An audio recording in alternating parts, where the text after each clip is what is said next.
Hello et bienvenue dans After School, le podcast qui explore la vie étudiante sous toutes ses facettes. Moi, c'est Rocha et aujourd'hui, on va parler du sacro-saint graal de la liberté. Je parle bien évidemment du permis de conduire, arrêt quasi obligatoire vers l'indépendance et on va avoir la chance d'avoir les meilleurs conseils d'une experte du domaine. On voit ça ensemble.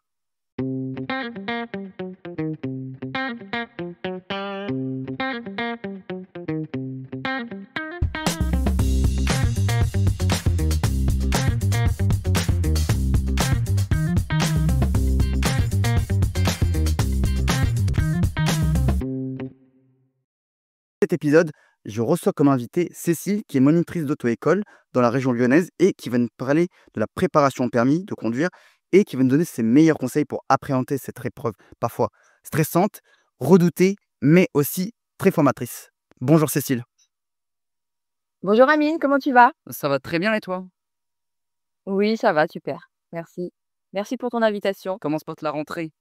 Eh ben, la rentrée se passe bien. Écoute, ça a commencé tout doucement hein, pour la reprise début septembre, mais là, ça y est, tout le monde est bien présent et bien motivé, quoi. Ah, super, super, super. Voilà. Alors, merci d'avoir accepté cette invitation. On va pouvoir voir avec toi les différents aspects du permis de conduire parce que c'est quand même une thématique qui est, on va dire, assez marquée par le monde étudiant, même de manière générale par les jeunes. Ouais. Parce qu'il y a beaucoup de jeunes qui décident de passer le permis de conduire aux alentours des 18 ans. On verra les chiffres un peu plus tard. Ouais. Et alors, du coup, t'es monitrice depuis combien de temps à peu près? Eh ben, je suis monitrice depuis 15 ans. Donc, ouais, 15 ans. Donc, j'en ai vu passer pas mal, oui. Alors, là, on va avoir du conseil pépite là. Alors, je te propose qu'on donne un petit peu de contexte et quelques chiffres et infos importantes sur le permis de conduire. T'en dis quoi? Ouais. Allez. Alors, premier chiffre, et celui-là, il est quand même assez marquant. Il y a près d'1 million de personnes qui passent le permis chaque année en France. 1 million de personnes chaque année en France. C'est énorme. Donc, c'est. Après, voilà, c'est 1 million de personnes qui le passent, mais pas forcément qu'ils le réussissent. Ah oui, ça, oui, on n'est pas dans les mêmes chiffres là. Après, hein. Ah non, non, là, c'est pas du tout la même. Et parmi ce million de personnes, alors, c'est majoritairement des jeunes, 40% qui sont qui ont à peu près 18 ans, 33% entre 19 et 20 ans et 17 entre 21 et 25 ans. Donc ça fait à peu près 90% qui ont entre 18 et 25 ans. Donc c'est vachement marqué Mhm. par une population très jeune. Ouais.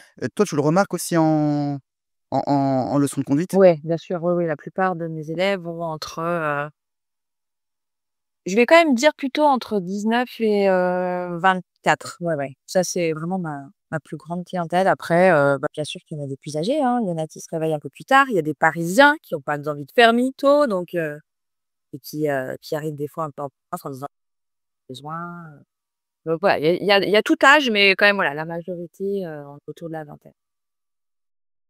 Et on va dire le client, le monitoré le plus «vieux», entre guillemets, le plus âgé que tu aies eu, c'est à peu près quel âge? Ah, alors ma plus vieille élève, elle avait 55 ans. Waouh! 55 ans. Ouais, ouais, ouais. Sa situation était que, bah, son mari commençait à être un peu malade et qu'elle, elle avait besoin de prendre la relève pour l'accompagner dans ses soins. Et donc voilà, c'est mis le challenge de, passer son permis à cet âge-là. Elle était très, très motivée et elle l'a réussi du premier coup. Incroyable. Elle est venue pendant 1 an à l'auto-école. Elle a fait, 20 heures, elle a fait 100 heures au total. 20 heures. Eh ouais, il fallait ce qu'il fallait, mais elle s'est donné les moyens, elle y est arrivée, hein, et Ah ouais, le courage. je La ouais. Oui, la patience, Mmh. et le budget. Ah beh, alors par rapport au taux de réussite, alors moi je pensais que c'était aux alentours de 70. En fait non, je me suis complètement fourvoyé. On est aux alentours de 58 en 2024 d'après le code Rousseau. Donc là, je parle bien de l'examen Ouais, pratique, pas de l'examen théorique, donc ouais. du code.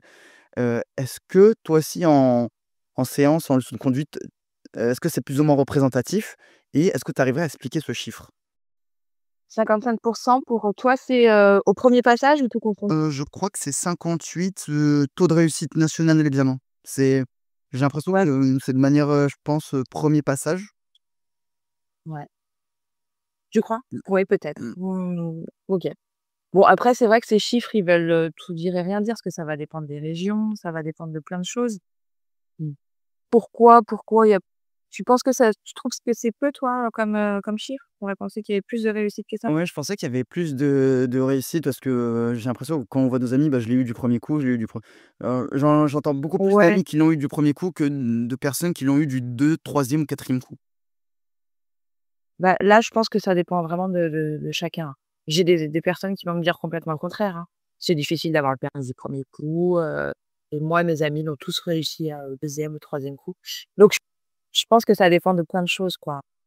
La réussite du permis, elle dépend de tellement de paramètres que, bah, voilà, c'est difficile d'avoir un chiffre, je pense plus élevé, à part si vraiment, bah, tout le monde avait les mêmes moyens, le même contexte, le même, voilà.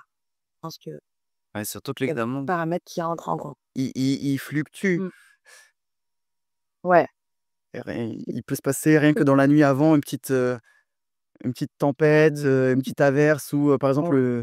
une période glaciaire d'un coup, et la veille du permis, bah, il y a du verglas. Mais tout à fait, oui, on peut tomber sur plein de choses. On peut avoir un accident juste avant l'examen, on peut avoir, non, non, il faut être prêt, ça c'est sûr. Il faut y aller en ayant fait le maximum de préparation avec les leçons.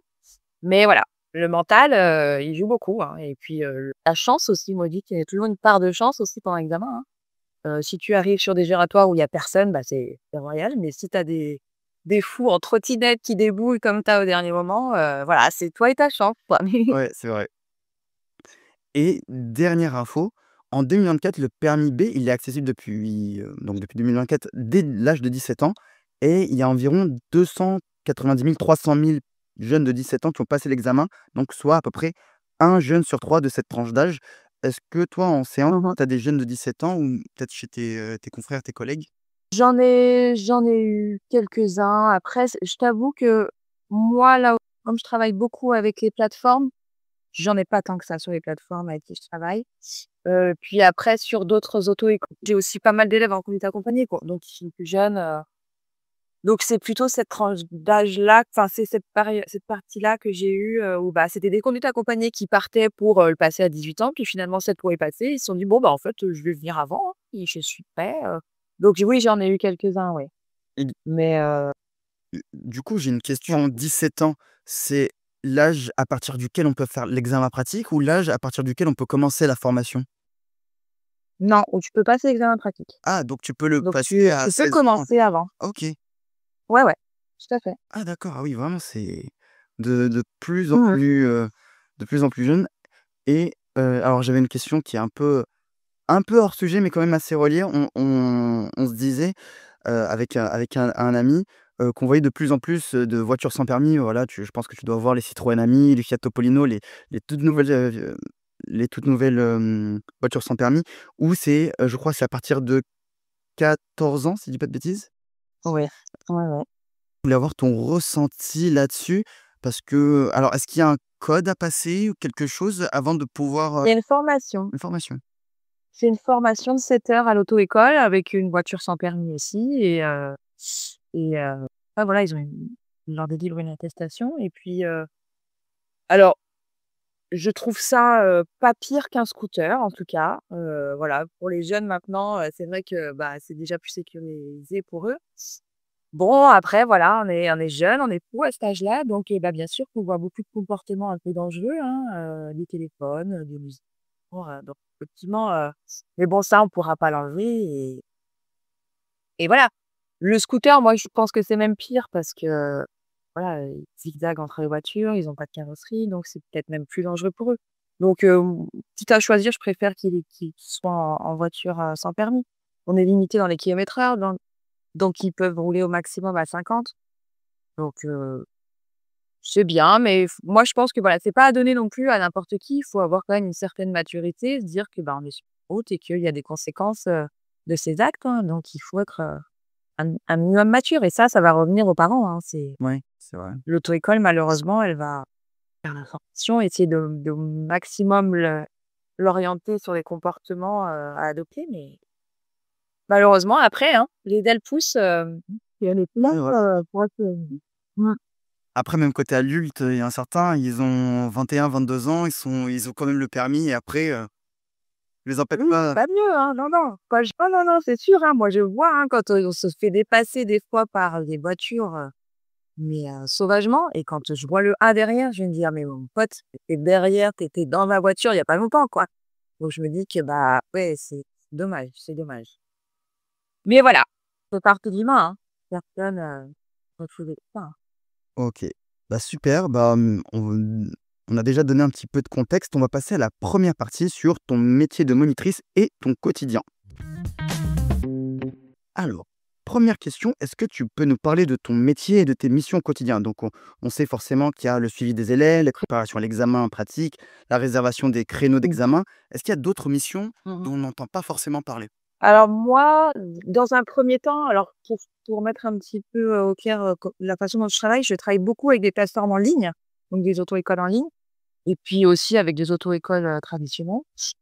Donc quand je suis sur la partie en ligne, bah, j'ouvre mon planning, selon mes disponibilités.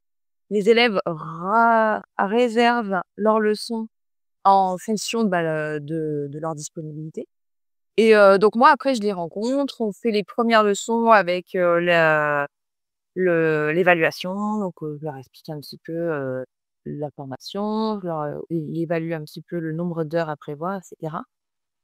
Une fois cette première heure faite, c'est l'élève qui a un peu les clés en main dans le sens où, bah, il a envie de revenir, faire ses heures avec moi ou d'essayer quelqu'un d'autre. Donc voilà et puis une fois que, bah, qu'il s'est lancé et qu'il m'a «choisi» entre guillemets, on fait ici «m'a choisi» d'heure, et puis et du coup, voilà. Après pour la partie permis, quand on arrive proche de la fin de la formation, on va commencer à chercher une place d'examen. Donc quand on est sur la partie auto-école en ligne, moi je fais une demande au service qui s'en occupe et on met l'élève sur une liste d'attente. À partir de là, actuellement, hein, parce qu'il y a eu des périodes bien plus compliquées, on est sur 1 mois ou 2 d'attente. Donc nous, en attendant, on essaye de maintenir le rythme des leçons, essayer de pas avoir, de trous en tout cas, hein, de garder la régularité pour que le niveau se maintienne et progresse jusqu'à l'examen. Dès que nous avons la date d'attribuer, on organise, le rendez-vous et puis, on se prépare encore, jusqu'au bout et et voilà. Après, des choses qu'on ne verrait pas de l'extérieur, c'est, en tout cas de mon côté, c'est assez, j'en ai pas tant que ça.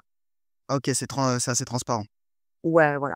Dans les auto-écoles traditionnelles, elles ont beaucoup plus de paperasse et cetera. Moi, c'est vrai que c'est fait, plus, par le service client en amont donc non, moi, j'ai juste à être présente, faire, le travail et puis accompagner le jour de l'examen avec une voiture, en bon état et voilà. Propre. Propre, puis ça fait. Que les banquettes arrière ne soient pas tachées. Exactement. Quelle idée reçue tenace, est-ce que tu aimerais démonter une bonne fois pour toutes sur les auto-écoles ou sur les leçons, les leçons de conduite en général? Est-ce qu'il y a une idée reçue? Tu dis: «Bon, c'est complètement du bidon, c'est du bullshit» et tellement. Il y en a quelques-unes, comme par exemple, l'été, les examinateurs ne donnent pas le permis, beaucoup moins le permis parce qu'ils ne veulent pas que tu partes en vacances avec ton permis le lendemain. Donc ça, c'est, voilà, ça c'est complètement une, légende urbaine, hein. Si on doit passer le permis, qu'on a le niveau, qu'on est prêt, l'examinateur va pas faire, plus ou moins, va pas être plus ou moins, mettre plus de rigueur en été qu'en hiver, quoi. Non, non. Si vous avez fait ce qu'il fallait, vous aurez le permis, voilà. Et puis, nous, en tant que moniteurs aussi, on entend souvent, «Ouais, vous êtes là juste, pour encaisser, vous nous donnez toujours des heures supplémentaires» et cetera. Non, c'est vrai que nous, notre but, c'est pas de donner des heures supplémentaires pour pouvoir gagner plus d'argent. Nous, c'est, la réussite, qui compte parce qu'on sait qu'après, une fois qu'il y a un échec, c'est compliqué de revoir une date et cetera. Nous, nos plannings, ils sont quand même relativement pleins, donc c'est vrai que le rajout d'heures, non, c'est pas pour une question d'argent, c'est vraiment pour une question de niveau, quoi. Mmh. Après, je vais peut-être dire une vérité qui fait mal aux jeunes conducteurs. Après, tu Ouais. contredis-moi si c'est faux, mais même après, 40 heures, de conduite, après avoir eu son permis, on ne sait toujours pas, entre guillemets, «bien conduire». Enfin, on a toujours, des petites lacunes qu'il va falloir combler avec le temps. Ça s'apprend aussi sur le tas, la conduite. Exactement, exactement. Non, c'est sûr et puis quand tu regardes, 40 heures, qu'est-ce que c'est que dans une vie, c'est très peu, quoi. Donc, toi, effectivement, quand tu as ton permis et ben, tu vas en rencontrer des choses encore après. Il va falloir que tu assumes tout ça et que là, tu n'auras plus personne à côté de toi, prêt à te dire, «Oui, oui, vas-y, tu peux y aller» ou «Non, non, attends», donc non, il y a plein de choses et bien sûr que c'est pour ça qu'on a cette période de permis probatoire, normalement avec notre A sur l'arrière de la voiture, qui, justifie des comportements qui pourraient être encore un petit peu fragiles, quoi. Mais voilà, effectivement, ça demande encore pas mal de travail après. Ah, autre idée reçue que j'ai souvent entendue et notamment sur les réseaux, il y a beaucoup de jeunes, qui se plaignent d'avoir, on va dire, d'être mis sous pression, parce que, bah, les conducteurs derrière voient le A et du coup, ils sont beaucoup plus exigeants. Alors que la même personne qui fait la même chose, mais sans le A, ils seront beaucoup plus indulgents. Il y a beaucoup de jeunes qui ressentent en tout cas pas ce mal-être, mais en tout cas cette pression d'avoir le A. Après c'est obligatoire. Ah oui? Ah, c'est obligatoire, ouais, ouais. Bah, écoute, je l'aurais pas vu dans ce sens-là. Moi, j'ai pensé plutôt que quelqu'un qui a un A derrière, celui qui suit devrait être justement plus indulgent. Bah, Heu, étrangement, c'est le contraire que j'entends le plus souvent, mais après c'est une ça tendance, c'est pas forcément la vérité vraie. C'est une tendance que je OK, vois, heu, ouais. à voir. J'en avais pas forcément, ouais, je l'avais pas vu de ce côté-là, non. Mmh. Après ils sont beaucoup plus enclins aussi à faire des réflexions derrière, mais de toute façon, c'est n'importe quel conducteur qui fait ça. Ouais, ouais, je pense que, voilà, la patience sur la route, c'est là. C'est ouais, c'est primordial. Ouais. Et est-ce que tu as déjà eu des élèves qui se sont énervés au volant alors qu'ils étaient à côté de toi? Ah oui, j'en ai quelques-uns qui râlent, hein, mais bon, c'est toujours, sympa, quoi. C'est des jeunes ceux. Ils sont pas sortis. Mais souvent ils non, non, non, non et souvent ils me disent: «Oh là là, je sens que je vais être quelqu'un de nerveux au volant». Je fais: «Oui, peut-être». Alors que tu, relativises, hein. Ouais, j'avoue, moi je peux être coupable, je suis un peu nerveux. Surtout quand on met pas son C'est vrai? moi ça m'énerve. Ah, bon, on est d'accord, on est d'accord. C'est tellement simple à mettre un peu. Le clignotant, céder le passage et stop, les gens qui respectent pas ça, moi ça me terrifie. Ouais, Bref, c'est vrai. ah oui, quelles sont les évolutions que tu as pu constater lors du permis ces dernières années? Est-ce que tu as pu, voilà, remarquer, des choses, ces dernières années, surtout depuis la crise sanitaire? Des tendances, peut-être des comportements, que ce soit avec tes élèves ou sur l'administration ou bien sur les leçons de conduite en général? Depuis le confinement, il y a pas eu de véritable évolution, faut pas dire de bêtises, le permis en lui-même est toujours identique, hein, 32 minutes de conduite avec les questions, relatives véhicule, sécurité routière et 1er secours et une manœuvre. Non, il n'y a pas eu d'évolution en tout cas sur ces dernières années-là. Ça a changé depuis, plutôt une dizaine d'années où avant on avait, bah, pas forcément ces questions-là. On avait, une manœuvre qui était un peu l'inspecteur et une autre qui était au choix de l'élève, donc tu manœuvres. Voilà, après sinon, sur les comportements en soi, à la sortie du confinement, on a eu pas mal de d'élèves qui ont profité justement du confinement pour passer leur code, donc on a eu, pas mal de demandes à la suite de ça. Ils se sentaient du coup prêts, c'était bon quoi, donc voilà. Mais Et est-ce que tu as des élèves qui apprennent de plus en plus, on va dire, via les réseaux sociaux, via YouTube, pas qui pratiquent, mais qui ah oui, j'en anticipent les leçons ou, pour profiter au plus des séances? j'en ai, j'en ai, ouais, ouais, tout à fait. Alors il y a certaines, plateformes auto-écoles d'ailleurs qui en proposent du e-learning avec, bah, voilà, des leçons, sous forme de vidéo, qui expliquent, bah, un exercice, mais ça peut être giratoire, ça peut être sur le principe de du démarrage, des choses comme ça. Donc des fois, c'est intéressant si l'élève l'a fait juste avant, bah, ça permet de revoir des choses qu'il avait déjà, apprises un petit peu et peut-être qu'il avait pas compris et le fait de le revoir ensemble, bah, voilà, ça connecte des choses peut-être, donc ça peut être intéressant, ouais. Après, j'ai aussi pas mal d'élèves qui, alors pas mal, j'en ai eu une en particulier qui me parlait de moniteur sur TikTok, mais j'ai pas été voir du tout ce que ça donnait, pas du tout sur TikTok. Mais j'ai trouvé ça marrant parce qu'elle me disait toujours des liens. Alors j'ai un moniteur sur TikTok, ni un peu des ça, ça, ça.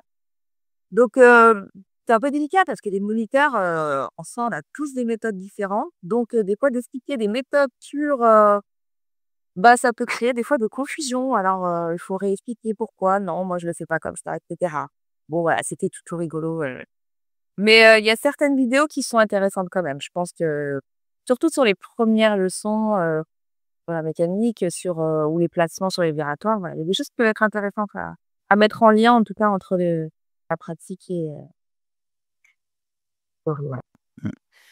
Et j'avais 2 autres, observations. Moi, je me souviens, j'étais petit à l'époque, c'était il y a une quinzaine d'années. Il y avait beaucoup, en tout cas, de par chez moi, il y a un parking qui est très réputé, ou qui était très réputé pour apprendre à conduire. Donc les gens venaient avec, leurs proches et ils intervertissaient, Ouais. ils conduisaient. Alors je pense que ça se fait de moins en moins maintenant, parce que, par la force des choses. Mais est-ce que tu en rencontres toujours de ces personnes-là qui apprennent à conduire un peu, bah, tout à fait illégalement, hein, c'est illégal de faire ça? Ouais, ouais, ouais. Oui, il y en a beaucoup. Il y en a beaucoup. Et ce qui est rigolo, c'est que, bah, j'en ai qui hésitent à me le dire au départ. Alors moi, je suis pas dans la police, hein, je vais pas vous vendre, ou quoi que ce soit, donc non, non, tu peux me le dire si tu as essayé sur un parking, il y a pas de problème.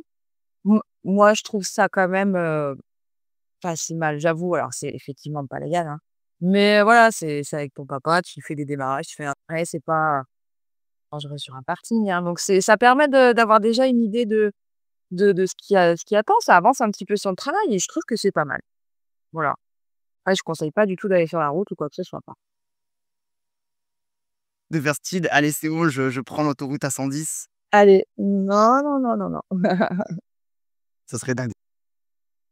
Ah ouais. OK, on va passer à la deuxième partie sur choisir sa formation et son accompagnement. Alors, est-ce que c'est important selon toi de prendre le temps de choisir son moniteur ou sa monitrice? Et c'est oui, comment il faudrait le choisir? Quels seront les critères?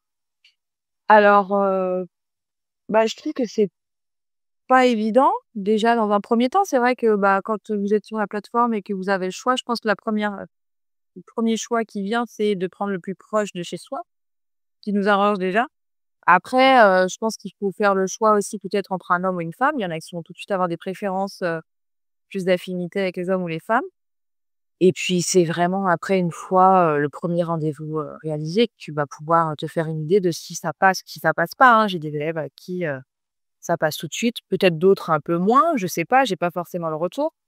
Mais en tout cas, j'ai déjà eu des élèves qui m'ont dit: «Bah, avec ce moniteur-là, c'est pas passé du tout, j'ai pas aimé sa façon d'appréhender les choses» et cetera. Ou donc voilà, et je pense qu'il faut, bah, comme toi, tu parles beaucoup des auto-écoles en ligne, vu que c'est pas ça, il faut, bah, en profiter si tu as le choix de pouvoir changer, de le faire. C'est vrai que quand tu es dans les auto-écoles traditionnelles, bah, tu choisis pas, hein, on va tous bloquer les moniteurs et puis voilà, tu peux bloquer.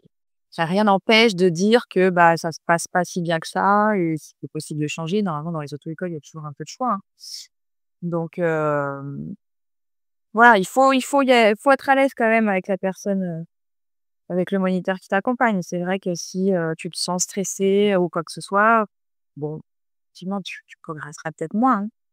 Donc il faut pas hésiter aussi à communiquer, hein. Dire que, bah, voilà, je me sens pas forcément bien sur la façon dont tu approches les choses et cetera. Donc ouais, les fournisseurs peuvent se remettre aussi un peu en question et dire: «Bon, bah, OK, je vais peut-être faire attention». Puis d'autres, peut-être, pas se remettre en question du tout non plus. Mais voilà, comme quoi ça vaut le coup des fois de communiquer et d'expliquer ce qui va et ce qui va pas.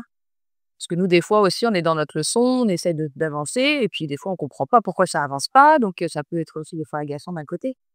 Donc Et vous le éviter. prenez pas mal si on change de moniteur? Non, moi, je le prends pas mal. Après, je peux tout à fait comprendre que j'ai des élèves qui, préfèrent, être avec un homme peut-être un peu plus rentre dedans ou des fois aussi, ça peut être le modèle de voiture. Parce que j'ai des élèves aussi qui arrivent dans ma voiture et qui me disent: «Ah bah, elle est pas très grande». Donc je dis: «Bah oui, effectivement». Des élèves, oui, effectivement, qui la trouvent un peu petite. Alors des fois, c'est vrai que j'ai des élèves qui sont très grands, hein, et ça peut être un peu gênant. Mais j'en ai des très grands qui sont restés jusqu'au bout, hein, donc ça peut se faire aussi, hein. Oui, c'est vrai que là, j'ai vu que tu es maintenant passé sur Aigo Cross. Et effectivement, je suis passée sur la Laigo qui est, bah, ouais, plus petite effectivement, et voilà, bon la Laigo elle est sympa aussi, hein, mais c'est pas le même moteur, c'est un peu moins puissant. Mais on peut tout à fait apprendre avec, sans problème. Et j'ai tendance à dire que si tu arrives à conduire Laigo, tu peux tout conduire. Ah ouais? Ouais, parce qu'elle est pas facile dans le temps où elle est pas hyper souple. Ouais, dans les démarrages, elle est pas, elle te pardonne pas grand-chose, hein. Effectivement, le point de patinage est très précis.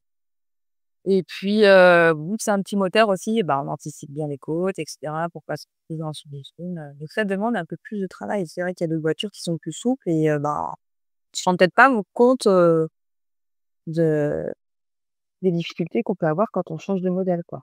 Et c'est vrai que même entre, diesel et essence, même, le fait Ouais. d'apprendre sur, une diesel ou sur une essence, ça va radicalement changer, enfin, en tout cas, quand on est très jeune conducteur, la manière de C'est ça, conduire, ça ouais. va nous troubler. Mmh, exactement. Mmh. Voilà, Moi ça peut, moi, je me souviens, j'avais appris que sur des diesels ouais. et je suis arrivé sur là, j'ai changé de voiture pour mettre une essence. La première fois que j'ai touché une essence de ma vie, impossible, je savais pas démarrer. Mmh. J'arrive même pas à la faire rouler. Ah ouais. Parce que impossible de trouver le point de patinage.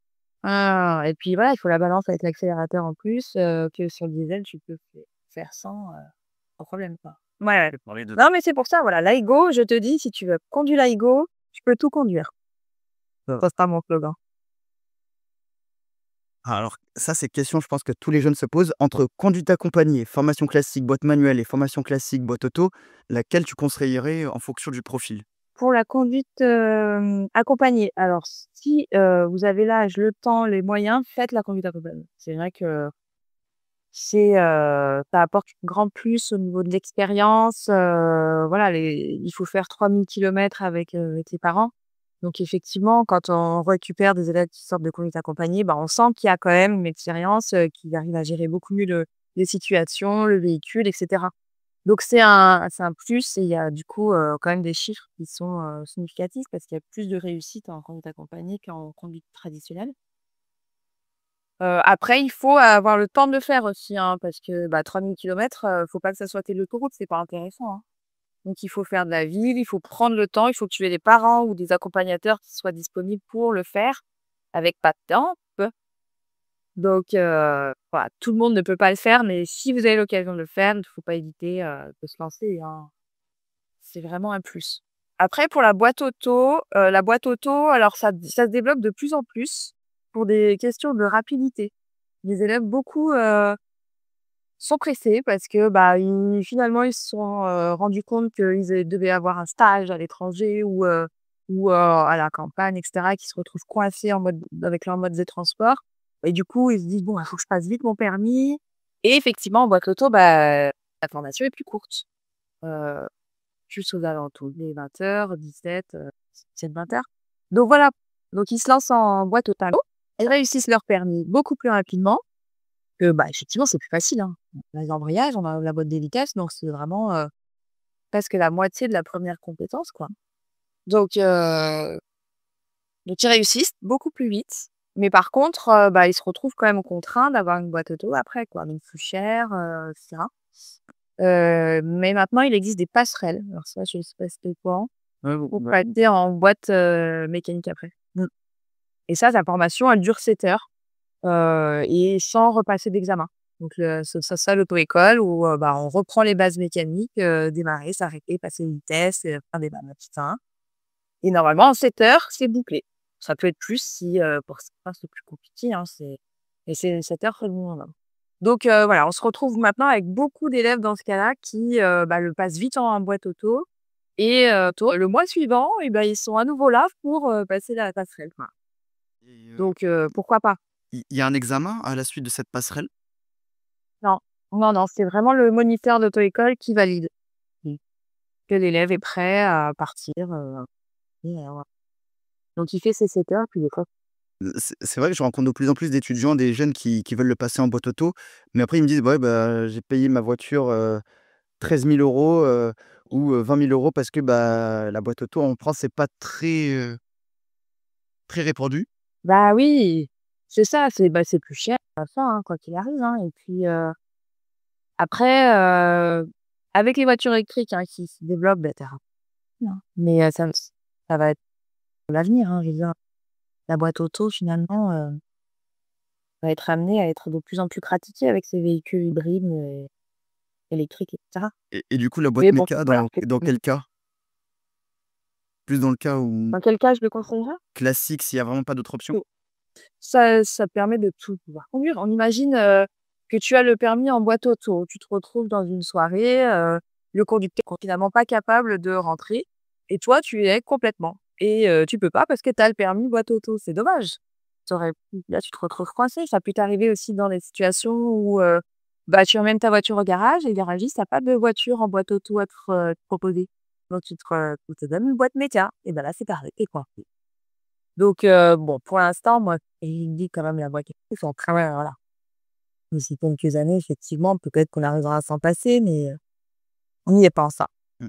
Dernière question de cette partie. Alors, c'est vrai que pour la boîte manuelle, on rappelle, il faut en moyenne, alors vraiment, c'est une grosse moyenne, c'est aux alentours des 35 heures de conduite si c'est pas plus, mais on va dire c'est minimum, je crois 30 heures de conduite, Ouais. en Ouais. alors en boîte auto, c'est entre 20, comme tu le disais, entre 17 et 20 heures. Mmh. Comment tu expliques Mmh. cette différence? Est-ce que vraiment la boîte méca, il faut à peu près, une dizaine d'heures, 7-8 heures, à chaque fois vraiment pour bien la maîtriser ou si c'est pas plus? Qu'est-ce qui fait que c'est plus compliqué? Et ben, oui, il faut, pour maîtriser le véhicule en boîte méca, il faut, oui, en moyenne 7-8 heures, puis des fois ça peut aller, bien plus, hein, selon les difficultés d'élèves. La difficulté, c'est, l'embrayage, hein. L'embrayage, quand on commence, à conduire, c'est ce qui va nous embêter le plus parce que, c'est une pédale qui demande d'être précis, de pas être relevé trop vite, parce qu'on a des grandes chances de caler, ou de faire des à-coups et ça demande beaucoup de synchro, en fait, synchro, de coordination entre les pieds, les mains donc effectivement, il y en a pour qui c'est plus simple, heu, pour d'autres, c'est plus compliqué et voilà, c'est cette partie-là qu'on ne retrouve pas dans les boîtes, auto et la boîte auto, c'est une pédale du coup, enfin 2 pédales, pardon. 2 pédales, un pied, accélérateur, frein donc là, on est sur des de beaucoup plus facile à manier. Donc pour l'apprentissage global du véhicule, ça peut se faire, très rapidement, peut-être, alors je pratique pas la boîte auto moi, mais j'imagine que l'élève qui commence, il va commencer par apprendre à maîtriser son volant, sa trajectoire et ensuite accélérer et freiner. Donc pour moi, ça peut peut-être se faire en 2-3 heures, j'ai envie de dire. Petit, hein, ce que vous mettez de formation comme ça, mais ça peut être rapide, quoi. Je t'entends un peu perdu, hein. Ah, pas faire trop. Mais la boîte noire, ouais, voilà, c'est effectivement, que de la coordination, quoi. Donc faut Mmh. Bah, surtout aussi, je pense, le fait de se dire: «Quand est-ce que je dois passer à cette vitesse-là? Est-ce que je dois me mettre en 1, en 2? À quel moment je dois passer la mmh, 3?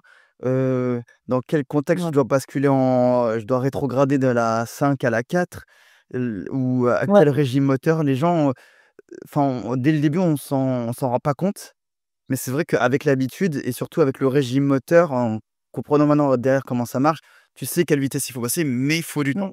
Faut du temps, oui, parce qu'au début, on n'arrive pas forcément à entendre le moteur. Nous, on est là, essayer d'écouter le moteur, il te réclame ta vitesse, et c'est vrai qu'il y a pas mal d'élèves qui me disent: «Mais j'entends pas, je n'entends pas» et ça vient avec le temps, hein, on arrive à entendre, à se dépendre et puis, la gestuelle se met en place et les automatismes aussi et finalement, mais voilà, ça demande effectivement plus de temps que la boîte.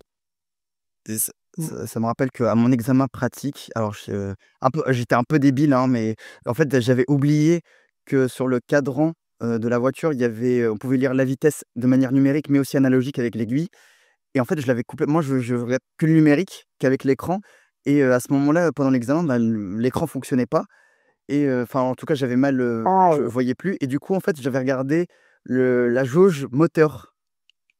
Du coup, je regardais la jauge moteur pour savoir, quand est-ce que je passais une vitesse et du coup, je savais même pas à quelle vitesse je roulais. Et oui! Ah là là! Mais au final, je l'ai eu. Bon, tu t'en es sorti quand même, hein? Mais c'est vrai que des fois, il peut nous arriver des choses comme ça, l'écran qui s'éteint. Alors c'est pas qu'il s'éteint, c'est que tu as dû appuyer sur un bouton, il peut péter sur un autre, menu. Bon, tu t'en es sorti effectivement avec le compte-tours. Le compte-tours, les demi-timos et un petit demi-5, hop, on change de vitesse. C'est ça. Ouais, ouais. Non, mais dis-moi, il a été très bien formé. Tu vu? C'est là, ça parle pour moi. OK. Ah oui et alors petite news automobile, il y a de plus en plus de voitures, alors c'est électriques, qui ont un mode, one pedal où en gros il y a bien les 2 pédales, l'accélérateur et le frein. mais on peut choisir le mode pédale où il y a que l'accélérateur et quand on lève le pied de l'accélérateur, la voiture freine. Ah ouais, ça va être le frein bottom, ouais. Ouais, ouais. Bah, je savais pas que ça existait. Ouais, il y a de plus en plus de voitures qui font ça, des voitures électriques et après, quand est-ce que ça arrivera en leçon de conduite? Je pense pas avant au moins une dizaine d'années, parce que la Ouais. technologie est encore toute nouvelle, Ouais, mais ouais. ça veut dire que bientôt, on aura besoin que d'un seul pied pour conduire. Enfin, d'un seul pied et d'une seule pédale. Effectivement, oui, hein. Bientôt d'une main aussi, Voilà, hein, même plus besoin bientôt on va s'asseoir et on va dire: «Bon, bah, conduis-moi là». Allez, parfait. Alors on va passer à la troisième partie sur préparer et réussir son examen. Alors, première question, quels seraient les 3 conseils que tu donnerais à un jeune ou une jeune qui souhaite passer l'examen du permis de conduire? Alors pour, passer l'examen, il faut se sentir prêt déjà donc dans sa tête et que le moniteur aussi, ait donné l'aval, hein, donc on essaye de pas aller plus vite que la musique. Voilà, il faut être prêt. Après, effectivement, une fois qu'on est prêt, que quand on est parti, il faut se dire: «Bon maintenant ce que je dois prouver à l'examinateur, c'est que je suis capable de conduire en sécurité.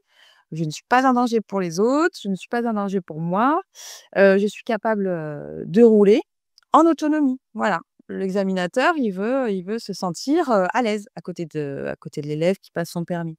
Donc on se met pas la pression en se disant: «Il faut que tout soit parfait» et cetera. Il va y avoir des erreurs, il va y avoir des erreurs qu'il faudra assumer, qui seront pas forcément éliminatoires parce qu'elles seront pas dangereuses, immédiatement et cetera.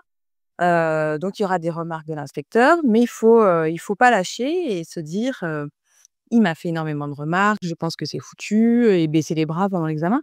Il faut continuer jusqu'au bout et voilà, vraiment le but, c'est de lui prouver que, bah, on est capable. On est capable demain de prendre la voiture et de se gérer tout seul, quoi. Donc effectivement, il y aura les stress qui sera à prendre en compte, mais il faut pas perdre ses moyens. Il faut garder, la concentration et son objectif, quoi, en tête. Ouais. Mmh, OK. Alors peut-être pour déstresser les auditeurs, Oui. alors je le rappelle, peut-être on l'a pas dit, mais tu as été ma monitrice, donc quand j'ai voulu passer mon permis. Et il nous est arrivé quand même des choses marrantes pendant l'examen de conduite. La veille au soir, il y avait eu, je sais plus, les températures avaient drastiquement baissé et donc le sol avait gelé, donc sur le moment d'arrivée, sur le chemin, j'ai failli perdre la voiture parce qu'on m'a dit: «C'est sur le plaque de verglas». J'ai failli griller un stop et un feu rouge juste avant d'arriver au centre d'examen. Quand on a pris, quand l'examinateur est arrivé, qu'on est sorti, au bout d'un moment, il y avait des bouchons. Il m'a demandé de rouler sur la bande d'arrêt d'urgence. Ouais. Heu, oui, je crois, hein, de mémoire et je sais pas si tu te souviens, mais on était à un giratoire et il me dit: «Bah, monsieur, il va falloir commencer à Saint-Cézanne», sauf qu'il y avait tout le temps du monde qui arrive dans ce giratoire et au bout d'un moment, j'essaye de Oh là il là. y a une voiture qui arrive, je freine et il freine aussi. Ouais. Et là, je me dis: «C'est mort, c'est foutu» et ouais, et je me dis: «En plus, il m'a mis la pression, il a freiné» et je m'étais dit: «C'est mort» et au final, il avait pas tenu compte de ça parce qu'il estime m'avoir mis la pression et donc il a pas évalué ça et enfin, il a pas pris ça en compte dans sa notation. C'est ça, ouais. Ouais, non, c'est vrai qu'il s'est remis en question en se disant effectivement, il venait de te dire, «Bah, monsieur, il va falloir y aller» et du coup, bah, à chaque fois qu'il y a une remarque comme ça, c'est vrai que les élèves, ils ont tendance à se jeter un peu dans la situation alors que c'est pas le moment parce qu'on leur a dit, ben, c'est un peu long, quoi. Donc il y a des trucs à pas faire, mais pas évident des fois quand on est dans la situation et en même temps que lui, donc il a dû dire aussi que bon, bah, voilà, tu étais capable aussi d'intervenir rapidement. Et comme quoi, voilà, même s'il y a une intervention, il faut pas lâcher jusqu'au bout parce que finalement, c'est ce que tu as fait et il t'a senti quand même prêt, pour obtenir ton examen, quoi. Ouf, franchement, parce que j'étais pas bien, hein, j'étais pendant les 2 jours, j'étais pas bien. Ouais, ouais, ouais, tu m'étonnes. Heu, est-ce que le fait de bien connaître son code, bon, est-ce que ça peut aider pour la partie conduite? On va pas se mentir. Ben, C'est oui. oui. Après, on peut commencer quand même la partie conduite sans le code parce que Bah, déjà, c'est autorisé et puis, sur les premiers temps, on est beaucoup sur l'aspect mécanique, hein, gestion du véhicule et cetera. Donc on n'est pas forcément sur, appréhender les situations, lecture de panneaux et cetera. Donc on peut commencer, hein, tout à fait, mais voilà, il faut pas traîner, hein. J'ai des élèves qui vont jusqu'au bout des fois sans le code, c'est dommage parce que, bah, du coup, on se retrouve prêt pour le permis sans le code, donc il faut passer le code, ça fait perdre du temps. Donc non, il faut quand même le passer le plus tôt possible, quoi. Après, il y avait de plus en plus, enfin, je voyais de plus en plus de vidéos, alors je pense que c'est des cas à part, un peu isolés, où il y a des gens qui achètent le code, sur des plateformes un peu bizarres. Ils arrivent pas à l'examen de conduite, mais ils arrivent, en tout cas aux leçons de conduite, sans connaître un panneau, sans rien connaître et ils disent: «Bon, ça va passer» parce que, bah, ils ont acheté le code auparavant et enfin, je trouve ça dingue. C'est un peu dingue, ouais, j'avoue. Alors ça se fait de plus en plus. Alors je pense pas qu'ils arrivent non plus sans connaître aucun panneau ou quoi que ce soit. Je pense qu'ils l'ont peut-être essayé, de l'apprendre. Je vais pas leur donner des excuses non plus, hein, mais j'ai déjà eu le cas, ouais, bah, moi surtout de personnes étrangères qui parlaient très très peu le français, donc j'avais beaucoup de mal à dialoguer avec ces personnes-là et quand je lui ai demandé s'il avait passé son code, en français, il m'a répondu «oui». Je me suis dit: «Bon, bah, là effectivement, je pense que c'était pas possible de l'obtenir avec son niveau de français». Donc là, je me Mmh. dis: «Bon, bah, ouais, effectivement, il y a des personnes qui l'achètent». Hem, Après, effectivement, voilà, c'est chacun avec sa conscience, hein, il faut quand même connaître le code. Alors est-ce qu'ils l'ont appris quand même un petit peu avant et c'est juste la partie examen qui se sont permis d'acheter? Je sais pas. Bah, en tout cas, sur la route, celui-là n'était pas spécialement dangereux, hein. J'avoue qu'il Mmh. s'en est sorti. Et alors, je pense que c'est un des conseils que tu me donnais, pour un petit peu me déstresser ou me détendre au volant, c'était à chaque fois qu'on voit un panneau, dire ce que c'est, le Mmh. lire et comprendre la situation derrière. Ouais, la conduite commentée, j'appelle ça. Mmh. Ça s'appelle comme ça, c'est pas moi qui l'ai nommé. Oui, oui, ça permet de rester concentré aussi, et d'avoir l'aval, aussi du moniteur à côté dans la situation. Moi, je vais faire ça, j'ai vu ça et cetera et ça permet de verbaliser, d'anticiper aussi. Donc moi, je le fais faire beaucoup à mes élèves, ouais. Dès que je sens qu'il y a une perte d'attention, de concentration et cetera ou bah, vraiment une difficulté sur, l'anticipation, je leur dis: «Bah, allez, maintenant tu me commentes les situations, en avance». Comme ça permet d'être tout le temps en recherche, d'être tout le temps en alerte. Parce que j'ai tendance à dire que si on attend que les panneaux viennent à nous, eh ben, tu vas en rater plus d'un, quoi. Parce que tu seras en train de tourner, de gérer ton volant et ton frein, que le panneau va être juste à la sortie de l'intersection et si tu l'as pas cherché, tu le verras pas. Ou alors tu l'intégreras pas. J'ai des élèves qui me disent: «Oui, j'ai vu le panneau, mais j'ai pas eu le temps de voir ce que c'était». Bah oui, parce que tu l'as pas. Aïe, aïe, aïe. Donc heu donc oui, ça, c'est une technique qui aide beaucoup. Ouais, commenter pour anticiper, travailler sur la prise d'information, c'est top. Je le conseille aussi au permis, c'est-à-dire que quand j'ai des élèves qui ont un peu de fragilité là-dessus, je leur dis: «Tu te commentes les choses dans ta tête», parce qu'effectivement, au jour du permis, on va pas le verbaliser à voix haute parce que ça peut être un peu gênant et puis j'ai tendance à dire que si on dit une bêtise, en plus, bah, ça attire l'œil, quoi. Donc non, il faut le faire dans sa tête et ça permet voilà, d'être toujours concentré. Donc au permis, Mmh. oui. Ouais, je suis d'accord. Mmh. Et c'est vrai qu'en parlant de concentration, ça me fait penser aussi, en tout cas, on s'en rend pas compte dès le début, mais c'est assez épuisant mentalement une leçon de conduite, surtout, bah, quand on est apprenant. Quand on cherche à apprendre, à comment fonctionne la voiture, à passer une vitesse, mentalement, c'est très demandant. Moi, je me souviens qu'après 2 heures de conduite d'affilée, je savais même plus comment je m'appelais. Ah oui, oui, oui. Non, mais c'est sûr que ça vide, hein, ça vide, hein. Surtout sur les premiers temps, hein, où ça demande de tout, mentaliser, hein, ce qu'on fait avec les pieds, les mains et cetera, donc effectivement, il quand on arrive en leçon de conduite, il faut être en forme, quoi, hein. Les fêtes la veille sont à proscrire. C'est prohibé. C'est bon. Après voilà, c'est vrai que les dernières minutes, on a tendance à relâcher la pression. Faut pas relâcher la pression parce que, des fois, il peut s'arriver une bêtise. Ah oui. Je me souviens qu'à une de nos séances, après 2 heures, on était carrément arrivé à la fin, de la séance. On revenait sur le point de départ et je prends un virage et je le prends très mal et en fait, il y a un bus qui arrive en face et on est à 2 doigts de se prendre le bus. Je tends le volant de l'autre côté. Ah ouais, bon, oui. Et là, j'étais en mode: «Ouh là là, ouh là là». Ah, la fatigue, des fois, elle se ressent beaucoup à la fin, hein. On voit l'accumulation d'erreurs et cetera, ouais, ouais. Je comprends, hein. 2 heures, des fois, c'est intense, hein, selon ce qu'on travaille aussi. La circulation, même si on n'est pas fatigué au départ, à la fin, on peut l'être vraiment, quoi. Mmh. Et alors, autre question, quelles sont les compétences, les principales compétences à valider et les critères à respecter afin de pouvoir se présenter à l'examen? Ah bah, il faut, valider, alors dans la formation, il y a 4 grandes compétences avec des objectifs. Donc la première compétence, Mmh. la gestion du véhicule. La deuxième, c'est les conditions normales de circulation, franchissement des intersections.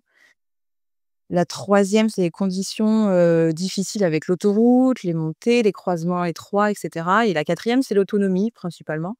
Donc il faut avoir validé ces 4 compétences, être, et être autonome, vraiment sur la totalité des objectifs qu'on a travaillés. C'est-à-dire qu'on ne doit plus, se faire accompagner du moniteur, sur l'acquisition d'une compétence, hein. Donc ça peut être, les placements, dans les giratoires, enfin voilà. Le but, hein, vraiment de la formation, c'est de devenir autonome, de faire les choses par soi-même. Donc c'est vrai qu'il y a des élèves qui ont des fois un peu du mal à passer ce cap, qui se laissent toujours un peu guider, qui osent pas. Alors ça peut être des fois par, fainéantise et des fois ça peut être par peur, mais il faut, voilà, il faut arriver à passer ce cap-là parce que, voilà, le jour de l'examen, l'examinateur n'est pas là du tout pour guider, pour, conseiller ou quoi que ce soit. Il est là pour, observer. Donc c'est à l'élève de faire le travail. Donc il faut être, ouais, autonome. OK. Mmh. Et tout ce qui est concernant l'éco-conduite, c'est vraiment que pour l'examen du permis, que pour l'examen pratique? L'éco-conduite? Ouais. Alors ils en parlent beaucoup au code, hein. Oui, c'est vrai que oui, au code, on en parle, Ouais, mais c'est vrai que pendant à l'examen pratique, il y a je crois qu'il y a un point qui est donné pour oui, l'éco-conduite, ouais, c'est ça. mais c'est vrai qu'on n'en parle pas assez pendant la formation pratique. Bah, je pense parce que, bah, déjà, c'est quand même assez compliqué, mais on va pas venir rajouter un truc dessus, C'est ça. mais c'est quand même bien de mettre un point dessus et d'en parler, en formation. C'est ça. Alors généralement, moi j'en parle à la fin ou, de temps en temps ça peut venir, au milieu aussi, hein, mais effectivement déjà il faut arriver à acquérir, les bases et puis l'éco-conduite, elle vient après quand on est à l'aise pour essayer de pratiquer au maximum les bonnes choses. C'est un point à l'examen qui est pas toujours évident à obtenir. J'avoue que, Mmh. bah, des fois l'examen avec le stress, on a une mécanique qui est beaucoup plus fragile donc on cale ou on peut être un peu plus brusque, on peut, être moins souple sur le frein et tout ça, bah, voilà, ça engendre effectivement, un peu moins de conduite économique, quoi, hein. Donc c'est pas le point le plus facile à avoir. Donc on en parle, on essaye de le travailler, mais on sait que, bah, voilà, on mise pas Mais c'est vrai que tous tes conseils sur l'éco-conduite, maintenant, ils se sont débloqués, pas récemment, mais au fur et à mesure de ma période probatoire, ça s'est débloqué. Là, je me dis: «Ah, mais c'est ça qu'elle voulait dire. Ah, mais c'est plus compréhensible». Mais c'est vrai que ça t'est débloqué au fur et à mesure, tout ce qui est frein moteur, pas laisser la voiture le plus longtemps à l'arrêt, pas, poser le pied sur l'embrayage quand on est au stop. Il y a plein de Ouais, trucs qui se sont débloqués comme ça. ouais. Non, mais c'est bien, hein, tu vois? Comme quoi, hein, la période probatoire, hein, tu vas encore m'entendre Ah bah, parler quelque temps en moi, il me reste, 3 mois. Dans 3 mois, fin de période probatoire. ouais, c'est bien. Ah, en plus, zéro amende, zéro point perdu, Ouais, bah, nickel, nickel, nickel. aucun ex après, avoir vécu, 2 ans en Italie, c'est un peu plus simple. Ah oui, c'est ce que j'allais te dire, oui, en Italie, il y a pas Donc, de contrôle? ouais. Ben, il y a pas la perte de points, en tout cas, Ah! vu qu'on a on roule avec le permis français. Ah, bah, tu as triché alors. Ah bah, après je respectais le code. Non, non, non, mais j'en doute pas, j'en doute pas.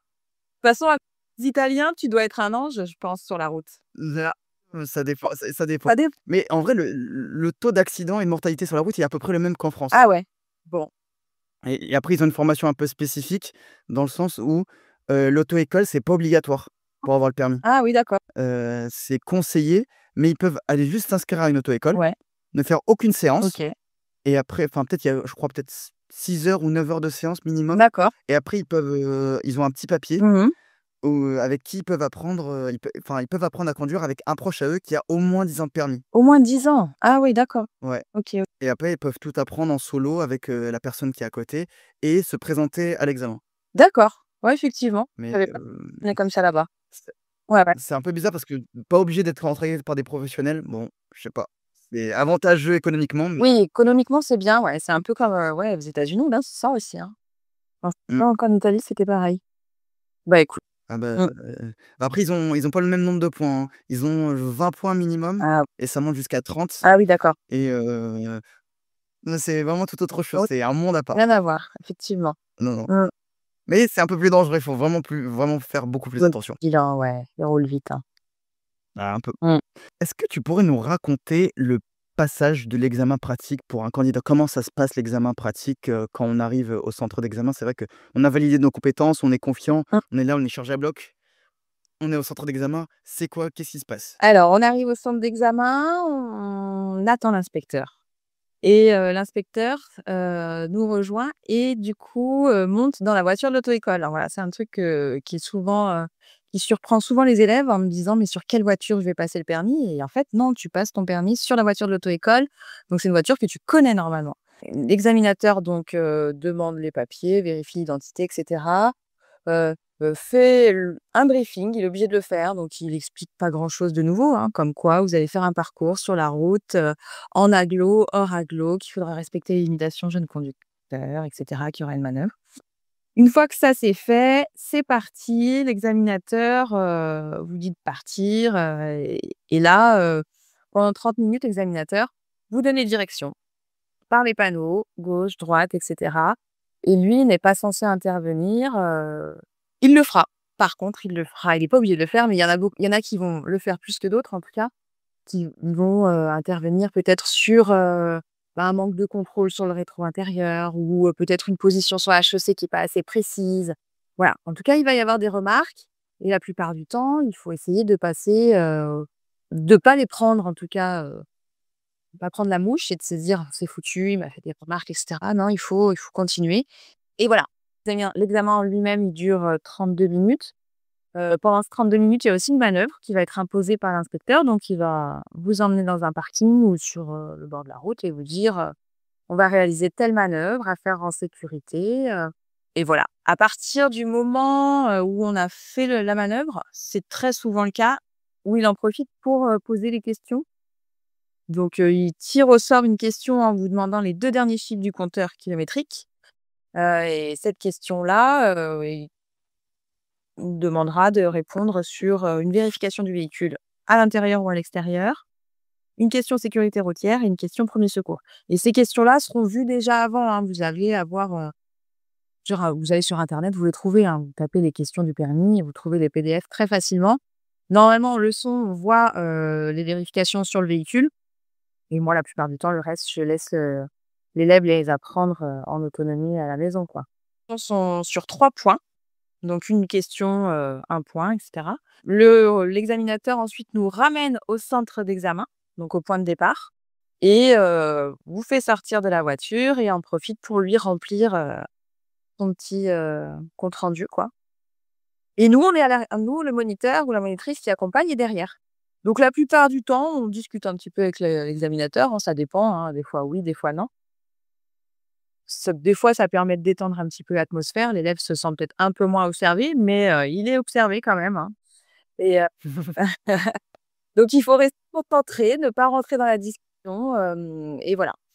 Et puis une fois que l'examen est terminé, on reçoit le résultat le lendemain. Alors toi, c'était peut-être pas le lendemain, au moment où tu l'as passé? Qu 48 heures, 48 je crois. heures, voilà. Ah bah, ça fait partie des évolutions. 48 heures, maintenant c'est, moins de 24 heures parce que la plupart du temps, il arrive dans la nuit même et et les élèves le reçoivent souvent le matin, j'ai le petit message: «C'est bon, et je l'ai eu, je l'ai eu». Donc voilà, donc le résultat est par internet, le lendemain. Ah ouais, c'est vrai. OK. Alors ça, c'est je pense, c'est une question que je me posais. Est-ce qu'il y a vraiment des régions ou des villes où c'est plus facile de réussir son examen? Moi, j'avais décidé de le passer en pas banlieue lyonnaise, mais un peu dans la pas c'est pas la campagne non plus, Mmh. mais c'est en périphérie lyonnaise, parce que, bah, il y a moins de monde. Après j'habitais pas très loin non plus, mais c'est vrai que c'était plus pratique là-bas que dans Lyon. Il y a moins de monde, c'est un peu plus espacé, il y a une meilleure vision.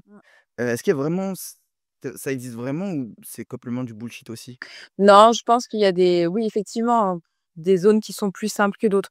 en région parisienne, j'imagine que là, le niveau, est bien plus facile, hein. Nous, à Lyon, on n'a pas vraiment de centre d'examen dans Lyon, hein. On sera toujours un peu en périphérie.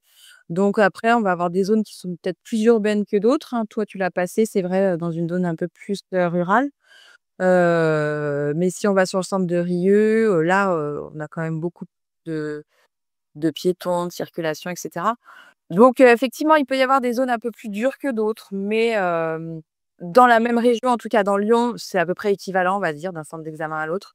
Et puis après, si on compare par contre, je sais pas, à la Creuse ou des choses comme ça, bon, là, il est peut-être évident que c'est plus simple, si c'est à habituel, il y en a qu'une ou quoi que ce soit.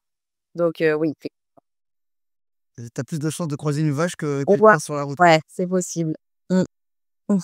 Et alors, j'ai même entendu une tendance, il y a de plus en plus, de personnes qui veulent passer le permis, qui sont originaires de régions parisiennes ou de grandes villes, qui les passent, dans des petites villes ou même, à l'extérieur de leur région. Par exemple, j'avais entendu en Bretagne ou en Nouvelle-Aquitaine, Ouais, parce que déjà il y avait plus de place, ouais.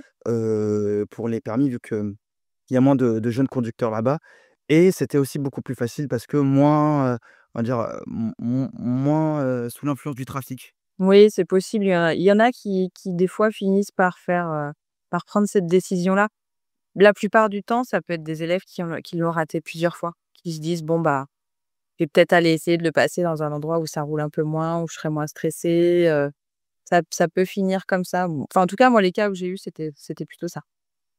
Mais voilà, sinon dès le départ, j'ai pour Paris, effectivement, j'ai quand même beaucoup d'élèves qui, le passent à Lyon et qui me disent: J'avais pas du tout envie de le passer à Paris parce que d'une, bah, ils en avaient déjà pas besoin et puis de 2, ils se sentaient pas de rouler dans Paris, vraiment.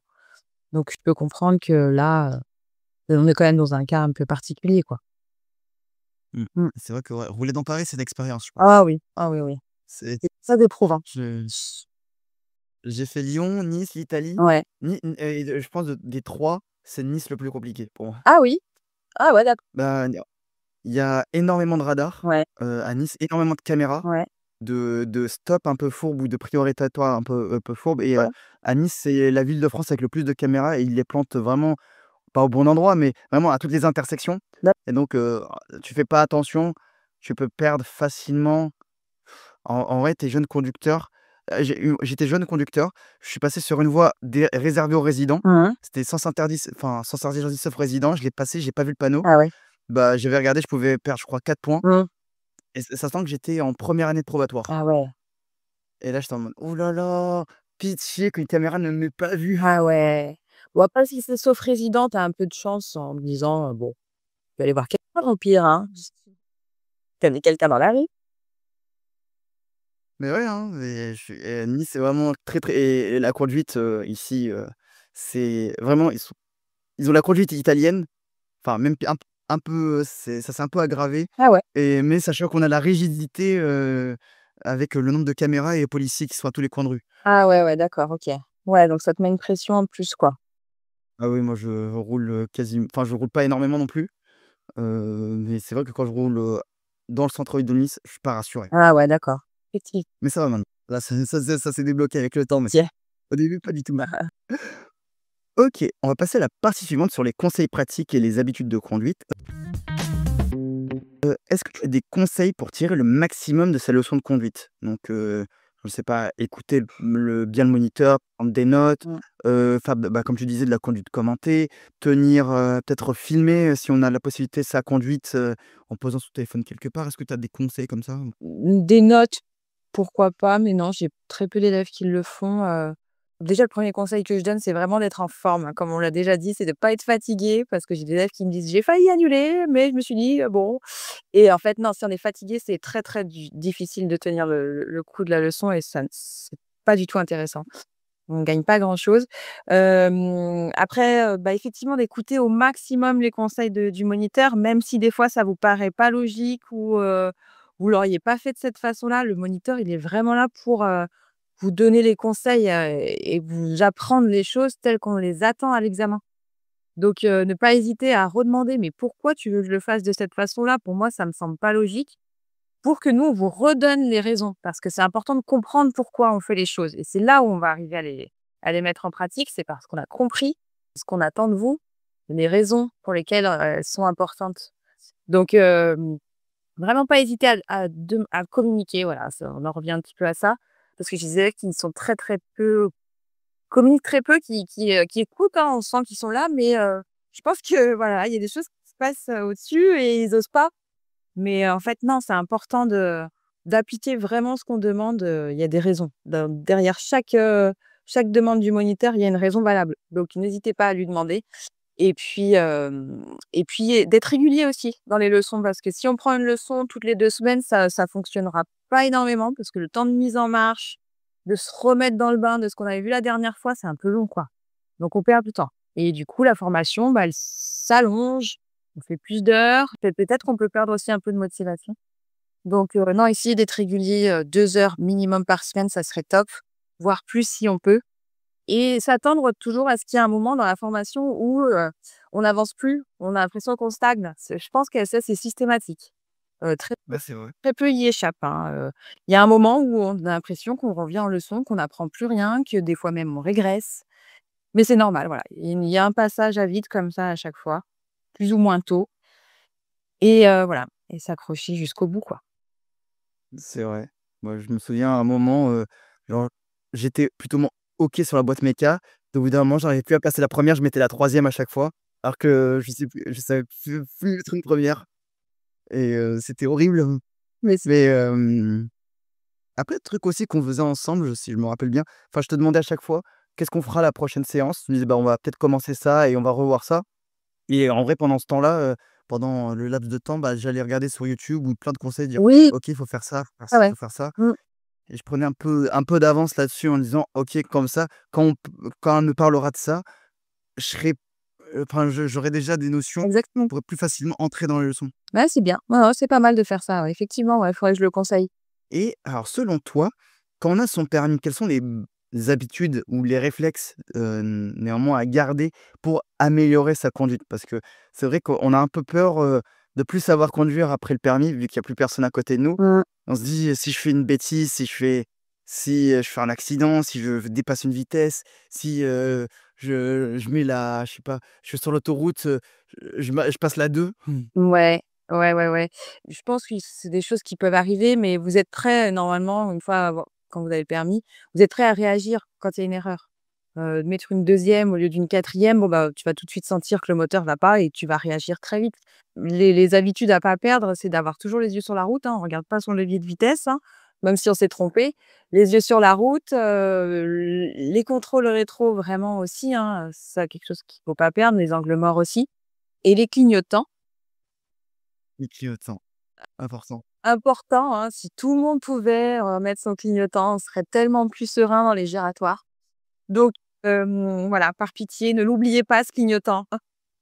C'est pas fatigant à mettre, hein et c'est vrai que si tout le monde aussi pouvait ne pas perdre l'habitude des giratoires, des placements dans les giratoires, ça nous aiderait aussi beaucoup. Merci, oui, enfin mes prières sont exaucées, mais moi ça me frustre. Vraiment, il y a des gens qui passent tout droit en se mettant à l'intérieur. Ah, Oui, oui, oui, oui. et et dis-toi que j'ai fait, enfin causer non, mais j'ai failli avoir un accident en prenant un de mes premiers giratoires, Ouais, juste après le permis. C'était, un peu moins de 2 mois avant le permis, j'avais pas énormément roulé ouais, non plus. Et je prends le giratoire, je le prends, à l'extérieur parce que je dois aller en face, ouais, et quelqu'un qui est à l'intérieur, bah, me coupe la route. eh oui, Et là vraiment j'ai freiné au bon moment, je me dis: «Oh là là, ouais, mais qu'est-ce qui se ouais, ouais. passe?» Tu avais angle mort, tu l'as vu et tu as pu réagir. Ah ouais, mais là c'était très tendu et me dire c'est vrai que les giratoires, les gens ne comprennent pas encore comment ça marche un giratoire, j'ai l'impression qu'ils s'en foutent. Et ouais, non, mais et puis du coup, j'ai l'impression que je sais pas si c'est ça, mais j'ai l'impression que les élèves qui ont eu le permis après, bah, se sentent obligés de faire comme tout le monde, n'importe quoi, pour, rentrer dans les giratoires. C'est vrai que j'ai l'impression que c'est quelque chose qui veut pas rentrer, quoi. Je dis: «Pourtant, on les forme tous de la même façon et on voit pas d'évolution». Sur les giratoires, c'est toujours le bazar. Donc Non, on pourrait y mettre un peu du sien. mmh, non, vraiment, vraiment, parce Mmh. que là ça peut être dramatique. Ouais, ouais, ouais. OK, bah, on va passer à la dernière partie de l'interview sur tes anecdotes et ton vécu. Alors, est-ce que tu as une histoire drôles et une un peu moins drôle qui te sont arrivées pendant tes leçons de conduite? Ouais, des élèves ou des trucs un peu Ouais, ubuesques? j'en ai pas mal. Après, c'est vrai que faudrait que je les note, hein, je les ai pas toutes retenues, mais la dernière en date qui m'a un peu marquée, c'était, avec un criquet dans la voiture. OK. Je vois un criquet arriver, on est donc en leçon de conduite, on était en ville et cetera et le criquet qui arrive sur ma portière, donc j'essaye de le sortir et en fait, au lieu de sortir, il rentre, il me saute dessus. Donc moi qui suis un peu des fois, craintive des insectes, j'essaye de prendre sur moi en disant à l'élève: «On va s'arrêter à droite», même si c'est pas autorisé, enfin on est sur la route, oui, il y a pas de station. Va quand même t'arrêter, j'ai un criquet sur moi, et là elle me dit: «Oh, non, j'ai horreur de ça». Je dis: «Ne panique pas, je prends sur moi, moi aussi». Donc on s'arrête, je sors de plus, je dis: «Mince». Bon, je me dis: «Bon, c'est pas grave, il a dû sortir», on repart et je vois mon reflet, mais 5 minutes après dans le rétroviseur et je le vois sur ma tête. Je redis à l'élève: «On va s'arrêter à nouveau». Je dis: «Tu es où?» Je lui dis: «Sur ma tête, ne te stresse pas, il va pas bouger, je ne bouge pas». Mais donc voilà, on s'est arrêté à nouveau et là, elle me dit: «C'est bon, je l'ai vu partir». «Oh merci». Donc il a fallu que je prenne sur moi pour pas crier, pas de faire de geste brusque, parce que l'élève à côté avait le volant en main quand même, hein. C'est vrai que là, pour le coup, j'assurais plus grand chose sur la sécurité, hein. Donc voilà, j'ai eu cette anecdote-là qui était marrante et une moins marrante, qu'est-ce que j'ai eu? Mmh, bah, j'ai pas mal alors, ça arrive que certains élèves comprennent pas forcément les directions gauche, droite ou des fois confondent. Donc des fois, ça nous fait des trucs un peu bizarres, notamment dans les giratoires quand on dit: «On va aller à gauche au giratoire», donc on précise pas qu'on part vers la droite pour aller sortir à gauche et ben, il y en a qui vont quand même prendre directement le giratoire en contresens, en me disant: «Mais tu m'as dit à gauche». J'ai dit: «Oui, mais pour moi, c'était un panneau d'obligation de contourner par la droite quand même». Donc voilà, ça nous fait des fois Waouh, des petites actions comme ça qui peuvent être, frayeur. effrayantes. Ouais, ouais, ouais. Oh, puis on en a plein, hein. Ah oui. On en a plein, hein. Ou Ah des élèves qui vont freiner au feu vert en me disant, oui. et des élèves qui freinent au feu vert et je dis: «Mais pourquoi tu freines, c'est vert?» Bah, elle me dit: «Il y a une priorité à droite». Je dis: «Mais non, pas après un feu». «Oh, mais c'est pas précisé dans le code», elle me dit. «Ah bah», je dis: «Non, mais bon, quand même, c'est logique». Bah, justement, c'est précisé dans le code qu'il y a pas de Ah bah, un feu, on peut y aller au feu vert, hein, c'est ça quand on va tout droit. oui, voilà. Donc ouais. Mais tu sais que maintenant, moi, je suis devenu un malade de la priorité à droite, hein. Maintenant, tout ce qui est à ma droite, enfin, pas je regarde que ma droite, mais à droite, c'est pas 80 du temps, mais s'il devait y avoir une balance droite-gauche, je suis plus 60 je regarde à droite qu'à gauche. Ouais. Parce que je me dis: «À tout moment, il y a même quelqu'un qui respecte pas un céder le passage», Ah oui. ça existe. Ouais, tout à fait. Ah non, non, il faut toujours être prêt, hein. Ouais, ouais. On passe jamais avec des œillères, hein, comme me disait ma monitrice à l'époque. Et ça alors, je pense que petit conseil aussi aux jeunes conducteurs qui se préparent au permis ou qui ont déjà le permis, en vrai, sur la route, des fois, ça peut paraître et des fois ça l'est, c'est la jungle, hein. Il y en a certains qui en ont rien à secouer, qui en ont rien à secouer, qui se disent: «Bah, c'est ma route», mais bon, il faut Ouais. un peu faire fi de tout ça, mais c'est vrai que c'est compliqué à gérer. Ah oui, oui, oui. Non, non, des fois, on voit des trucs hallucinants, hein. Ouais, c'est vrai, hein. Mmh. Mmh. Et deuxième truc, il faut pas que les jeunes conducteurs, enfin, en tout cas ceux qui ont le permis, n'oublient pas qu'ils ont été aussi apprenants, qu'ils ont été aussi formés, qu'ils aient un peu Oui, d'indulgence envers, une auto-école, quoi. c'est vrai, hein, mais oui, oui. Bon, je pense qu'il y en a qui ont trop d'années derrière eux de permis et qui ont vraiment oublié ils ont commencé comme nous, hein, comme vous. Mais ouais, ouais, ça fait partie, malheureusement de l'humain, quoi. La Ouais. tolérance, n'est pas toujours présente sur la route. Mmh. Aïe, aïe, aïe. OK, super, bah, c'est, la fin de la partie questions. On va passer sur la partie vrai-faux. Alors, je vais te donner une liste d'idées reçues et à toi de me dire si tu es d'accord, pas d'accord ou si c'est plutôt vrai, plutôt faux. Mmh. C'est bon pour toi? Ouais. Allez, c'est parti. Les examinateurs ont des quotas de réussite à respecter. Faux. Il est impossible d'apprendre à conduire en 2 mois. Oh alors impossible, je sais pas, impossible n'est pas possible, hein, je sais pas. J'ai envie de dire César doute. j'ai envie de dire c'est chaud, c'est pas évident, mais peut-être qu'il y en a qui y sont arrivés, hein. Mmh. Les auto-écoles en ligne sont moins efficaces que les traditionnelles. Non, ça c'est faux. Les stages accélérés sont dangereux pour la sécurité. Non, faux, Les prix sont toujours plus bas pour les auto-écoles en ligne. vrai. Il suffit de 20 heures pour réussir l'examen du permis. Non, c'est faux. Seuls les candidats ayant déjà conduit peuvent réussir rapidement. Non, ça aide, mais c'est pas forcément, toujours bien. Ouais, ouais, non, non, La réussite dépend surtout de la rapidité d'apprentissage. pas forcément. Le permis est plus facile à obtenir à la campagne. Un petit peu, oui. Les examinateurs sont plus sévères en zone urbaine. Non, pareil. Les candidats en conduite accompagnée sont favorisés. Favorisés parce qu'ils ont de l'expérience, mais pas plus pour les inspecteurs, hein, ils sont jugés de la même façon. On échoue forcément au premier passage. Non, c'est faux. Passer le permis en été donne moins de chances de réussite. Non, c'est faux. Le nombre d'heures obligatoire est le même pour tout le monde. Oui, La majorité des auto-écoles n'utilisent jamais de simulateur. oui, je pense qu'il y en a pas énormément finalement qui l'ont le simulateur, hein. Ouais, bah, déjà, en tout cas, moi, j'ai jamais travaillé dans une auto-école qui en avait. Je pense qu'il y en a quelques-unes qui l'ont, mais pas forcément, plus intéressant, quoi. Passer le code en candidat libre est risqué et mal vu. Non, c'est pas risqué et mal vu. Par contre, c'est, presque impossible maintenant. On ne peut pas changer d'auto-école facilement. Si. Si, si, maintenant on peut. Il y a une époque où c'était compliqué, ils demandaient des frais de dossier et cetera. Maintenant, on peut le faire facilement. Alors après, tout dépendra aussi du niveau, parce que l'auto-école qui reprend le dossier, peut-être qu'elle a des listes d'attente très longues pour les permis, donc elle prendra peut-être pas quelqu'un facilement, qui est là, déjà prêt et qui veut juste repasser le permis. Donc je dis ça, ça va toujours dépendre des cas. Les auto-écoles sont assez flexibles sur les horaires de conduite. La plupart du temps, les horaires de conduite peuvent être entre, moi, des fois, je commence à 7 heures, hein, donc ça peut être entre 7 heures, 19 heures, 20 heures pour certaines auto-écoles. D'autres, vont être, là le samedi et même pour certaines auto-écoles en ligne, il y en a qui sont là le dimanche. Donc ouais, faut savoir le trouver. Il est possible de prendre des cours avec plusieurs moniteurs différents. C'est possible, c'est pas interdit. Ça peut des fois être, compliqué parce qu'on a des pédagogies différentes, donc c'est vrai qu'il faut quand même trouver un moniteur, qui a à peu près les mêmes méthodes pour éviter de perdre du temps. Parce que sinon, il y en a un qui va faire, qui va te donner une méthode et l'autre qui va te la déconstruire en disant: «Non, non, on fait pas comme ça». Alors que les 2 méthodes fonctionneront pour l'examen, hein, c'est juste que, bah, il y a des préférences, quoi. Donc ça peut être une perte de temps. Les auto-écoles sont payées à la réussite des élèves. Non, il y a certaines auto-écoles qui peuvent, donner une prime pour, réussite. Effectivement, si l'élève a réussi son permis du premier coup, il y en a certains qui offrent une prime. Mais, c'est pas, ça dépend de l'auto-école.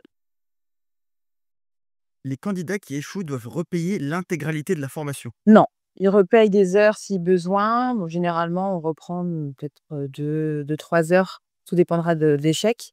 Des fois, ça peut être un peu plus, mais jamais l'intégrité de la formation, non. Une fois le permis obtenu, il est valable à vie, quel que soit le comportement sur la route. Il n'est pas valable à vie parce que s'il y a des infractions, des pertes de points à répétition, bah, effectivement, ils peuvent être annulés, hein, peuvent être suspendus, donc non, non, il n'est pas valable à vie.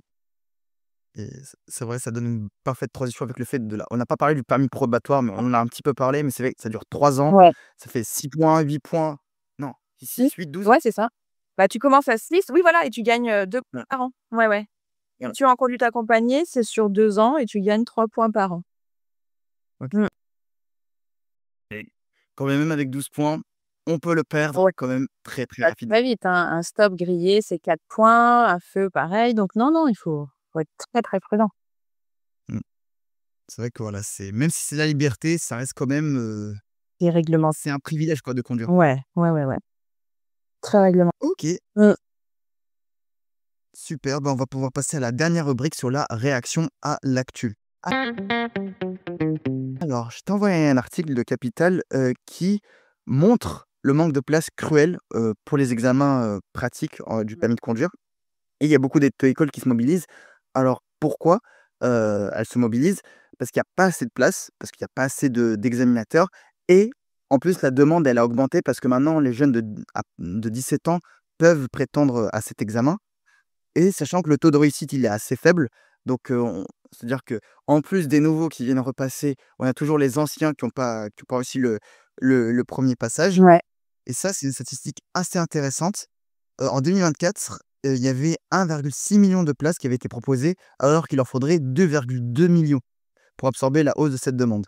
Donc c'est quand même assez, assez fou et du coup, les auto-écoles, elles réclament des réformes, comme l'augmentation du nombre minimal d'heures de conduite avant l'examen ou l'abaissement de l'âge de la conduite accompagnée Ouais. et ça permettrait, selon eux, d'absorber, voilà, cette hausse de demande. Alors, moi, je voulais un peu avoir ton ressenti là-dessus parce que c'est vrai que, les délais d'attente sont de plus en plus longs et les jeunes, ils arrivent pas très bien à comprendre pourquoi, qu'est-ce qui se cache derrière, ils pensent que c'est juste pour leur faire, gratter des heures alors que, bah, c'est juste vous qui êtes bloqués. Ouais, non, mais c'est vrai que la situation est bloquée pas par, c'est pas la faute des auto-écoles, c'est vraiment le manque de personnel au niveau des examinateurs, hein, qui fait que, il y a un manque de place et ça se répercute sur plein de choses et comme tu disais tout à l'heure, le fait qu'ils aient rajouté aussi cette possibilité de passer le permis à 17 ans, bah, ça va nous donner quelques années comme ça un peu difficiles avec un peu plus d'affluence, due à une augmentation des inscriptions à l'auto-école.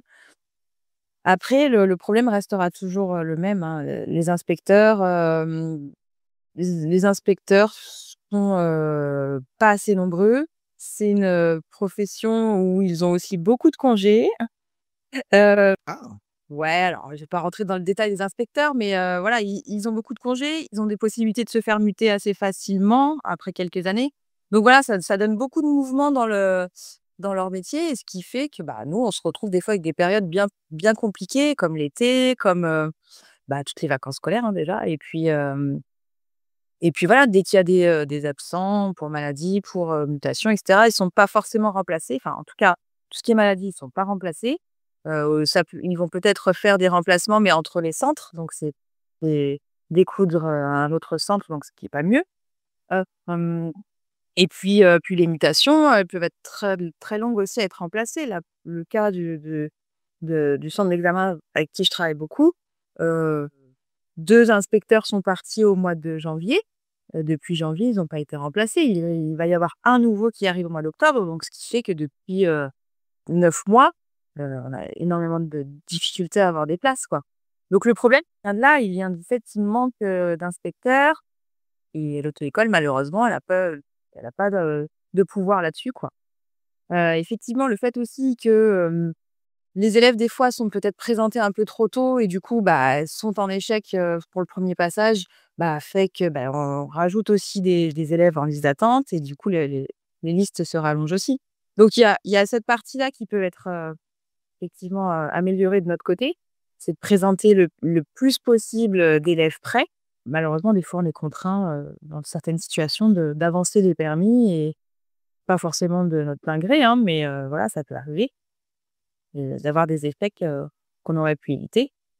Bon voilà et c'est je pense que ce problème de place de permis, il restera, encore, très longtemps, thématique, profession. En tout cas, moi, depuis que j'y suis ça fait 15 ans, j'ai jamais eu une période, sereine à ce niveau-là, quoi. J'ai toujours entendu ça, des problèmes de place, ouais, ouais, ouais.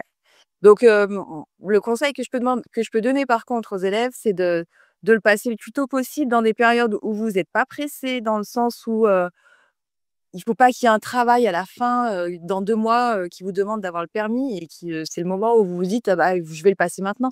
Non, il faut le passer quand vous êtes, déjà assez disponible dans votre vie personnelle et pas se mettre une deadline en se disant: «Il faut que je le passe, dans 4 mois là, il faut que j'ai mon permis parce que j'en ai vraiment besoin». C'est là où on se met la pression, on se sent pas prêt et on y va quand même et on fait des échecs et cetera. Donc plus tôt vous le passez, plus tôt vous le réussirez et heu et mmh et voilà. Voilà, c'est ça Mmh les conseils que je peux donner. et est-ce qu'il y a une période où, il y a moins, on va dire, pas moins d'examens, mais, plus de places libres? Bah, j'ai envie de te dire, faut éviter les vacances scolaires d'été surtout, c'est là où il y en a le moins. Ça tend plus? Mais après le reste du temps, l'année, non, je n'ai pas de période à te donner, non. Ouais. OK, super et ben, c'est la fin de cette interview. Merci d'avoir accepté d'avoir répondu à toutes mes questions, d'avoir un petit peu démystifié, expliqué ce qui se passe derrière cet examen du permis. Parce que c'est vrai que ça fait un peu peur quand on s'apprête à le passer. Je sais pas si tu as un dernier mot? merci à toi de m'avoir invitée. Je souhaite à tout le monde de réussir cette étape dans la vie le plus tôt possible. Lancez-vous, n'hésitez pas, et puis, voilà, n'hésitez pas à vous inscrire, le permis, c'est top. OK, super. Bah, quant à vous les auditeurs, n'oubliez pas de vous abonner, de commenter, de partager cet épisode.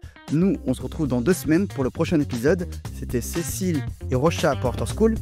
À plus! Salut!